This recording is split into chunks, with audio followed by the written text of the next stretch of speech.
Welcome back to the All Figured Out podcast. My name is Andrea Barr. Thank you so much for joining me again this week.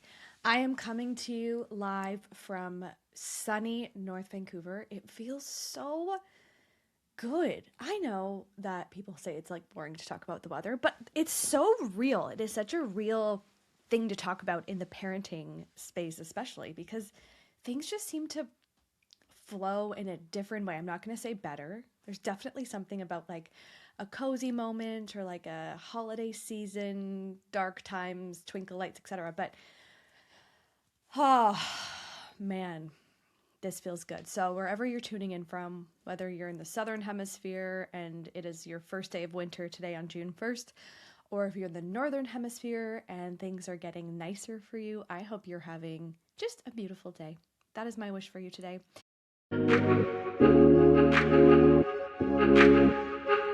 This is All Figured Out. I'm Andrea Barr. I'm a career coach for parents, a mom of two, and I absolutely believe that you can continue to grow personally and professionally while protecting family time. We're about to figure this work, life, and parenting stuff out together.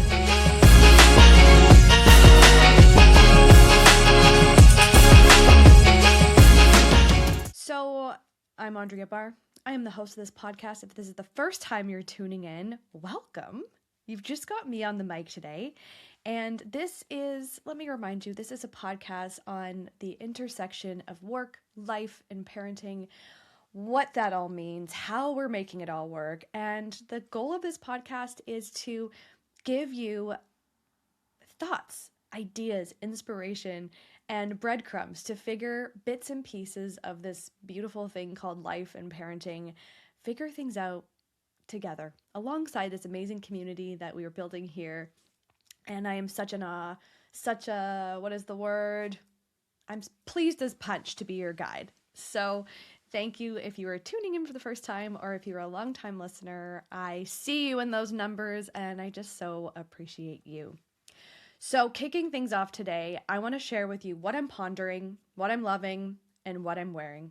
And then we're going to go into a debrief from my most recent breakfast club that I hosted just a few days ago in beautiful West Vancouver, British Columbia. I want to share with you a really interesting exercise that I did with the group in a workshop there. I had a really good feedback from this. It's an exercise that I've done with one-to-one coaching clients, but I've never actually done it in a group setting. So I wanted to bring this to you on the mic. If you were unable to join, if you don't live in BC, if you live super far away, or just couldn't swing it, I wanted to bring you a little taste of this so that you could actually do the exercise for yourself at home. You could host a party. You could host your own little breakfast in your house with some mom friends, or you could do this cozy on the couch one night with a glass of wine or a tea. So first, let's kick it off with a few ponderings, a few things I'm thinking about, a few things I'm loving. So I've been chatting with a woman that I work with, Lauren. Shout out to fabulous Lauren. She is onboarding. We have worked together in different capacities, but she's onboarding to be my, I don't even know what you would call her, operations, design, taste maker of the All Figured Out brand. And you are actually going to hear her on the podcast as a little hello and introduction. And anyways, Lauren and I were having a great meeting last week, and she goes, Andrea, Substack. And I was like, what? I don't need one more thing. Like, I almost just like wanted to be like, too many platforms, too many things. There's like text messages, there's emails, there's Instagram now, there's DMs. Like, the way that people can communicate with us is so, so vast, and it's so much to keep up with. And she's like, no, hear me out. Substack, it is such a cool place to be. And she's like, and then we just talked about it from the consumer perspective to start. And she was like, I am loving it. It's really replaced a lot of my time on social media on platforms like Threads or X or even Instagram. And I was like, what? Tell me more. So she was talking about just what's happening on Substack. So I want to hear from you. If you are in the Substack world, hit me up on Instagram at All Figured Out Andrea. Send me a DM there or email back to one of my newsletters or something, because I really want to hear your take. So she's saying that the type of person that's on Substack, that's writing and creating on Substack, is just a different type of person, like a different level, if you will. There are people who really enjoy long form. There are people who, are good or like unique writers. And she said it's just a really cool, positive place to be. And people have really interesting niches. So Lauren herself is an interior designer. She even has a background in holistic nutrition. Like, she's just this really cool, multifaceted individual. And she has these, passions that work really well on the platform. As in, like, she can follow people that are really aligned with her interests, like motherhood, interior design, health, well-being, just like all the stuff that I think a lot of people who listen to this podcast would also be interested in. And she said, yeah, it's just really fun because it's like old school blogging, but it's also a curated feed, so it's all in one place, which I'd never thought about it that way. So there's definitely people that I follow who I've been noticing on Instagram posts, and they say, read my full Substack here. And I was like, are we getting back to blogging? Like, how is this actually different? And then I was thinking, oh my goodness, like, it's quite interesting that it basically aggregates all these virtually blog posts into an app.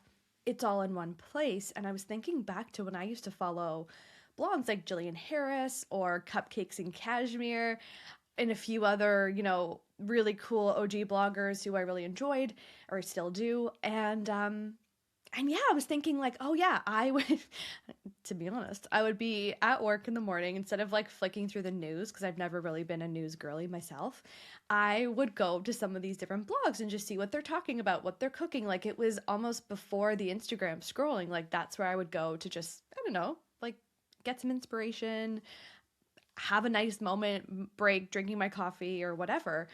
And I was like, oh, that's so interesting that Substack is now this space where you can consume that very wholesome content with the photos and the links, and it's all aggregated in one place, and that you can support the creators, like kind of like OnlyFans, I guess, where you can support the creators, and that can help them create even, more robust content, like a journalist.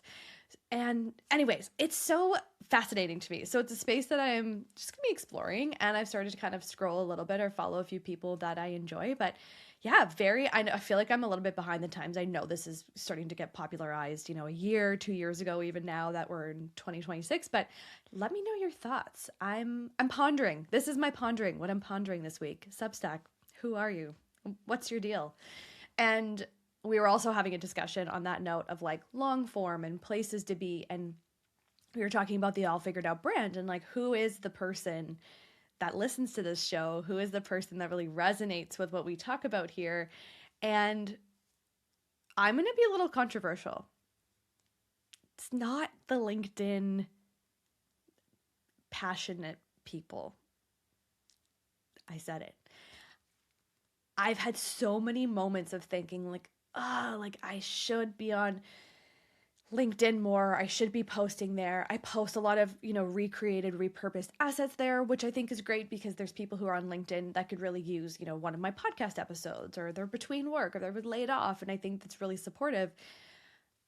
But the like, the notes and like being like, this is what I'm thinking about, like the work-life parenting dynamic. I'm going to be honest, like, that's not really the conversation on that platform in that way that's really speaking to my audience. Now, if you're B2B, if I was really B2B and I was really going after like, okay, I want to work in-house in brands and I want them to hire the All Figured Out brand to like come in and do consulting, that's a totally different story. I'm not knocking LinkedIn as a platform because I think there's definitely a time and place. It's an amazing engine.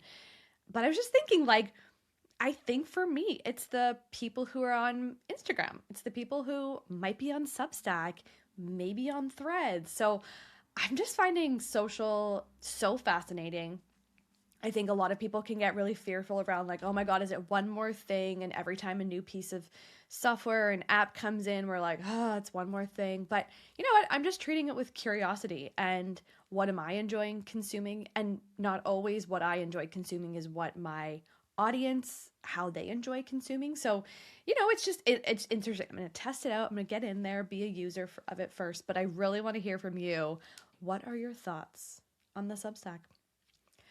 Okay, what I'm loving, this one is very specific. Chicken Caesar wraps, okay? Where have you been, Chicken Caesar wraps? Like, where did you go? Because I had the fixings in my fridge that would be able to make me a Chicken Caesar wrap. One day when there was virtually no food in the fridge, but we had some rogue chicken. We had some Parmesan because God forbid you have pasta with toddlers and a preschooler, I guess. I don't know. I still call my 5-year-old a toddler. God forbid you have pasta without Parmesan cheese. So that is something that must always be in our house. I had a bit of lemon, very, very weird lemon. I had a wrap in the freezer, and I had some romaine lettuce that was still looking fresh. So I put the 3, 5, whatever, how many things that is together, cut them all up, chopped up the lettuce really small, squeezed some lemon, chopped up the chicken, and boom, I had this I put hot sauce. I had such a good lunch, and it just made me like reinvigorated that like it doesn't always have to be a leftover, but it can be a leftover that's then recreated, because I am unfortunately like my mother in that I don't love leftover. Like, I love the idea of having batched food so I don't have to continue to cook all week, because I do the food in our house. But I don't love eating the same thing for multiple days, but I do like the idea of having chicken one night, just like chicken and rice and veggies, and then taking that chicken and making something else with it. So Chicken Caesar wraps, it's so good. And then I was thinking, okay, if we do this again and we were to have like Scotty and I have Chicken Caesar wraps, our kids wouldn't really be into it, but I can make them like a chicken quesadilla. Boom, dinner done. So you're welcome. And let me know if you do the Chicken Caesar wraps, if you feel reinvigorated. Sub tofu or whatever your protein of choice is in there, but some sort of wrap that is like pub Chicken Caesar-esque. Like, I was sitting there and kids were home midday. Our nanny was there, Scotty was there, and I was like actually making love to this wrap. And they're like, you got to get a room. You got to get a room with that. So there you go. And what am I wearing? Okay, I would never pretend to be some sort of fashion influencer. I'm not some like big Amazon storefront account or anything, but I bought this tank top. If you're watching on YouTube or Spotify, I bought this tank top from H&M, and I've got to say, I like to buy quality. I don't want to buy things that are like wildly fast fashion. I don't love the idea of buying something that's not great quality, whatever. However, a white tank top or a white t-shirt, it's just got a small shelf life, and it's kind of nice to not spend, a bunch of money on a white tank top. So I bought this from H&M, and what I love about it is that it's not actually a racerback. It is I'm showing you as if like any of you are actually watching. Some of you do watch on YouTube, so hi. But it's not a racerback. It's actually I don't know what you call this. I was in fashion, but like I didn't actually work in the fashion. I was in learning and development. But anyways, it's like a straight strap. We'll call it that. And you can wear an actual just normal bra with it, which I'm really enjoying. And it's a really nice material. It's long, but it tucks really easily into jeans. And I think this is going to be my summer wardrobe. So I might get a couple other colors. And then like it's going to get stained. We're going to have raspberry, berry picking in the summer, and it's going to get crazy. And I'm okay if this lasts me, multiple times a week, every week for the summer. And if I have to bleach the crap out of it and becomes like my like in the house working shirt or bedtime sleeping shirt, then so be it. So there you go. What I'm pondering, Substack. What I'm loving, Chicken Caesar wraps. And what I'm wearing, this H&M cottonish non-racerback tank top. That is so good. Okay, on to the episode of the day. We are going to talk about an activity that I did at my breakfast club, my monthly breakfast club here in West Vancouver, British Columbia. Last week, it was May 28th. It was such a fun day. I know I've been speaking a lot about the breakfast club recently, And that is because I launched it as a membership. So if you are local, if you're in the greater Vancouver area, you can now come to the Breakfast Club for not for free. It is part of a membership that you pay for, but it includes your ticket. It includes an online community on Circle, which is a platform where you can have a member directory. You can engage with other people. There's tons of my coaching resources on there. It is fabulous. Let me know if you want an option for those who don't live nearby, and we can always talk about that, because the online community is going to be amazing. There's some incredible women, professional mothers who are in there already. And so stay tuned for any sort of evolution with that. But we've just launched as the Breakfast Club monthly recurring membership. And so on May 28th, we had the members and we had non-members who came to the breakfast, and we had 22 women in the room. I had a DJ Nat Morale, who is also Natalie Orr. She is incredible. She's a friend, and she was DJing the whole breakfast as well, because it was a celebratory birthday breakfast. We had mimosas, and it was just such an awesome group of people. There is definitely something about being an event host or going to retreats or going to events. I really feel like the group and the makeup of people is always different. Unless you've got like a business group that you're a part of and it's the same people, or like a workplace event or whatever. But it's so interesting how the makeup of the people are always exactly who needs to be in the room on that day. Like, everyone just gelled so well. It was I like to keep it intimate. My max at this time is 22 people. And it was really cool to see people who have been for the first 3 months that we've done it, and who are getting to know one another. They're hugging when they see each other. People are meeting for the first time who already follow each other on Instagram or like know of one another. Or, people who are in corporate and they're like, oh, cool, like you work in that space, I work in this space. So it was so, that part is just the freaking best. So we started the morning off having a mimosa, some coffee, and a beautiful seated breakfast. And it was just gorgeous. So if you want to know more about the Breakfast Club, head to the show notes. All the links are there. I would love to have you. And again, if you're not local, then let me know and we could work something out for you if you'd like to join the online community. So the idea of the day and how I, marketed it and what the flow was going to be was, let's talk about celebrating the journey. So enjoying the journey, enjoying the ride. And what I told everyone that they would be doing is doing a vision boarding exercise, and that would include a timeline. So I just kind of left it vague. So the people that show up at the Breakfast Club are always just like, I'm in, I don't care what it is, let's just do this. So they really had no idea what they were in for. So I started off the breakfast by explaining kind of where this came from and the whole idea of why I wanted to do a craft in a breakfast club, which is a professional development breakfast, and why on my birthday celebration it would be this kind of crafty vibe. And that is because one of the roles that I held when I was younger, and for those who are friends from this phase of my life are gonna laugh, my title was craft coordinator at a resort that I worked at, and the kids camp inside the resort. So there was this resort in Ontario called Cleveland's House. It is where I made some of my best friends in the entire world, who I am still friends with today. We were all in each other's weddings, like just the most beautiful experience of my life. One of them, I should say. Having children, getting married, also great.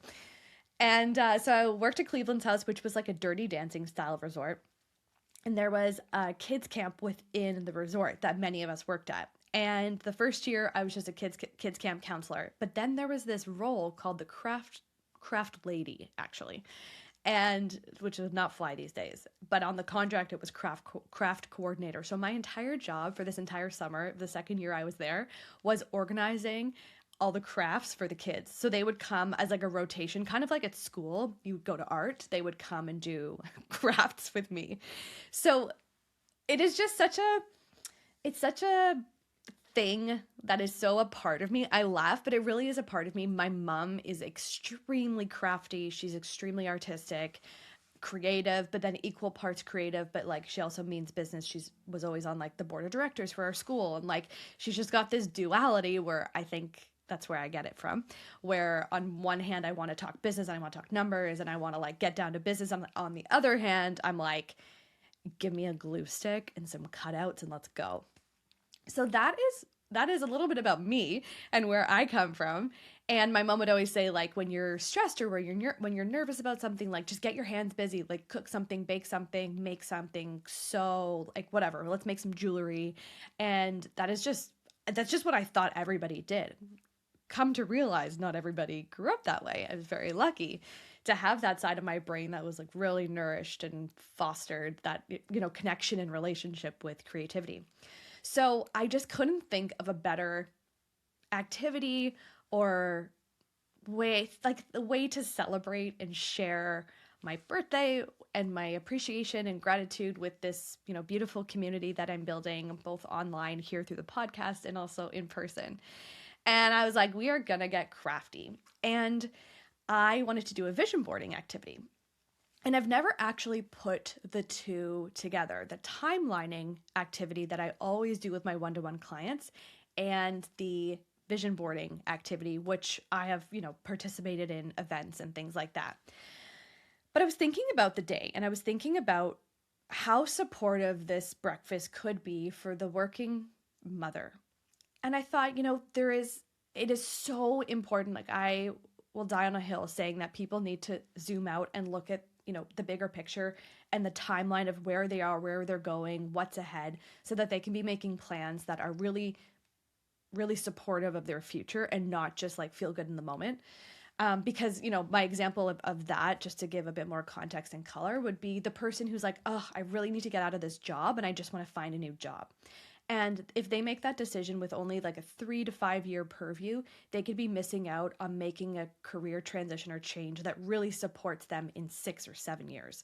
So, somebody whose partner, I shared this story, somebody whose partner wants to retire in 10 years or in 5 years, if you don't take that context into consideration and plan your life and your finances around that, you might be continuing to work for 15, 20 years when your partner has retired. And do you want that? Some people, that's totally fine. Like, they're like, I don't mind if my partner retires. I want to keep working forever. And that's amazing. But if you're the type of person who's like, no, I want to be done too. Like, I want to be traveling. I want to play with my grandkids. I want to have freedom, flexibility.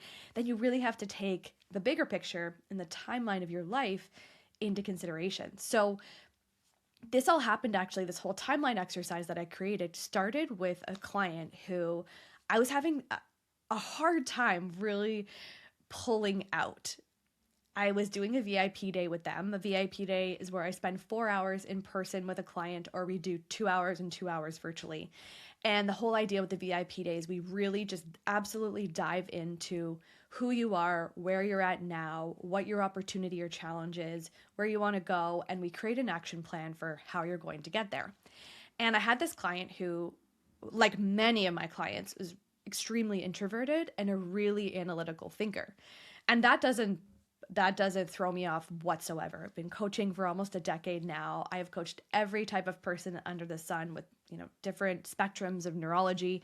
And an introvert is not anything to sweat at. But this person, I could tell, was really having a hard time with the big, big, big open-ended questions, the visionary, okay, but dream for me for a second.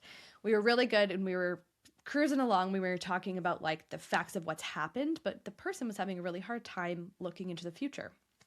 And so, like it happens in these sessions are very fluid. I have a framework, my figure it out framework that we follow. And within that framework, we're dancing through what the person really needs in that moment. So I've got a huge bag of tricks that I'm pulling from to get from the person, extract information and dreams and hopes and beliefs out of the person. So with this particular client, I could tell they were getting like a little bit agitated. Like, I could tell they were feeling upset with themselves because they couldn't dream bigger and they didn't really know where they were going. And I was like, okay, let's pause. Let's redirect. And I have no problem doing that. And they kind of looked at me like, oh, okay, where are we going here? Is this going to get even worse?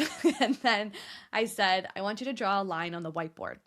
So when I do these in person, these VIP days, I have some beautiful whiteboard markers. And so I gave them the whiteboard marker and said, draw a line across this board. So they did. They drew the line across the board all the way down.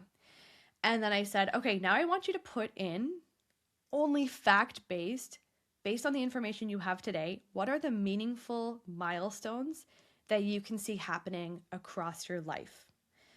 And they said, oh, okay. All right. And, clarifying question, like, what do you mean? Like my age or like, like retirement? And I was like, yeah, put in, what grade will your kids likely start high school? What age would they likely leave home? Maybe go to post-secondary, maybe do a gap year, like just like, some of those milestones, like at what point might they graduate high school?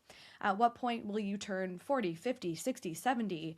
What is the age that you and your partner might want to retire? Like, what are you starting to think about? So start really concrete with like your age. That's not going to change. And build it from there. So they did all the concrete ones, ages, high school graduation, and all of this is like, could be loose. Sure, they might take an extra year to do high school, what have you. And we stepped back and I said, okay, now throw in some of the things that are like hopes and dreams. Like, what might you want to do when you retire? Like, oh, okay, yeah. Like, I would really love to, spend time in France. I forget what their example was, but it was a bit of travel, but like not traveling the world. It was like go somewhere and like, sit put for like 6 months or something like that. Go have an abroad experience like that. And I said, amazing. And we built it out from there. And the exercise was just so, I really remember that moment of being like, this is such an unlock. And it seems so incredibly simple. You're drawing a line on a piece of paper, on a chalkboard, on a whiteboard. But that act of writing a line, looking at the facts, and then looking and putting on paper or on a whiteboard what your big dreams, what your hopes are, what gets you excited, motivated, there's something really incredibly special about that. So I had the room at the Breakfast Club do the same thing. We didn't have a lot of time, so I expedited the process and I just said, okay, put in the meaningful milestones, and they're like, can we put in goals? Yep, put in goals if you want and do a timeline that fits for you. So that is another thing I will caveat. So if you're going to be doing this, for some people, I always want to honor that some people have a really hard time, say, looking past 5 years, 10 years. It might create a bit of anxiety. It might create a bit of too much unknown, and maybe too many things are in flux at this moment that it's so hard to even conceive what past 18 months might look like. And so pick the timeline that works for you. In an ideal world, we can do a really long timeline so that we're building plans and we're building ideas and creating solutions for yourself now that really support this future version of yourself. But it doesn't matter. Like, if for you, the next 18 months feel really critical and you just want to get through, or you're in a hard season, or there's a lot of like scary unknowns and things like that, then, do the timeline that works for you. So one person did 18 months out, one person did it until their kid graduated university or high school. And yeah, so pick the timeline that works for you and fill it out. If I were to give any sort of recommendation, if you're doing this at home, I would get one of those big tabloid pieces of paper, or you can go and get some like cardstock from Staples or the dollar store or what have you. So that is the timeline portion. And then this is where it gets really fun. So I then instructed them to look at the table, and we had so many fun craft supplies. We had glue sticks, we had rolling tape, which I didn't even know was a thing. I think it's like a scrapbooking tool. And we had scissors and stickers and all sorts of fun stuff. Amazon is actually an amazing place they even have like vision boarding kits, which I didn't get. But yeah, check out Amazon. There's some really cool stuff that you can do, and you can type in vision boarding. I'll actually put the link below to a few of the packages of like cutouts that I got and stickers. So you grab your timeline and you can do two things. You can either flip it over and make a huge vision board on the back of your piece of paper, or what I actually like a bit better, they both looked great because people did it both ways. But what I really like is taking that timeline, if the timeline's down the middle, going horizontally across your page, take the trimmings and the visions and the things like the stickers or whatever you have and paste them around your timeline. So what we're doing here is we're really thinking about, how do I want to feel in this phase? So if we're talking about the next 5 years, like what does like feeling, if you're like, I'm like, if you wrote or you want to feel like the best version of yourself, really healthy, really vibrant, like, is it a picture of somebody running? Is it water with lemon? Or if you're really into travel, you've got a travel bug and you're like, yes, we really want to start traveling with our kids, like cutting out photos of where you want to go and how you want to feel and just like a sunset or a beautiful, beautiful experiences. If you do have a not a materialistic in a bad way, but like if you have like a material thing that you would really, would really make you happy, put that on there too. Like at what point might you want to get that bag that really, represents something special to you? So you take all your trimmings, you take quotes, you can write words, you can decorate, and you paste it all around your vision board. And what you will create is just something that takes context and vision into perspective and marries them together. Because if you create a vision without taking the context into consideration, then you're not going to believe it. And if you don't believe in it, none of it is going to happen. There's like actual scientific research on this, that if you create goals or create a vision that you actually don't think is possible for you, it's not going to happen. Like the chance of it happening is very, very slim, or it might happen, but like coincidentally. However, if you have a vision where you're like, okay, this vision and this feeling is surrounding this timeline and this context that is a bit more concrete, kind of brings it down to earth, you are going to be, I don't have the stats on this, I'm making this up, but like 10, 100 times more on board with your own plan. And you're going to have so much more confidence in making that vision come to life, because you're looking at the context and you're looking at the timeline, you're looking at the dates, you're looking at how old you're going to be, and you're marrying that with a beautiful vision of what a beautiful, fantastic, fun, fulfilling life could look like for you. You can print out photos of your kids.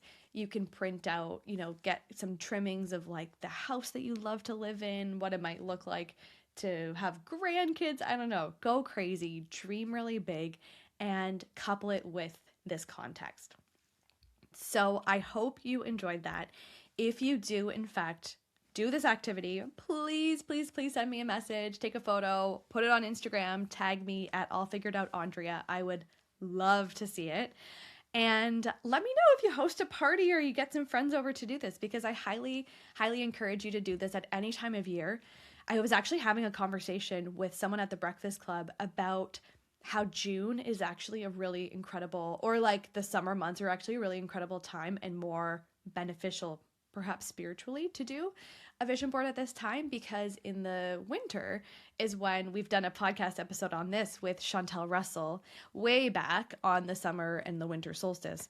And she affirmed this too, about how in the winter, we all know we're supposed to slow down, our digestion slows down, we're supposed to move slower, get more cozy, just do more nourishing things. And in the summer months around the solstice, or in the just when the days are brighter and longer, it's a really amazing time to do things that are activating. And as much as it's a fun, creative experience to do something like this, like the timeline, the vision board, it's really activating, because it really makes you like, okay, let's effing go. Like, I want to like make this thing happen. I want to make my dreams a reality. And so highly encourage you to do this, get all cute, do a little picnic outside with your friends, do it with your partner, and let me know how it goes. So thank you for joining. I appreciate you listening today. If you haven't hit follow or subscribe, left a review, left 5 stars, I would so, so, so appreciate it if you could do that. And I will see you again next week. Bye.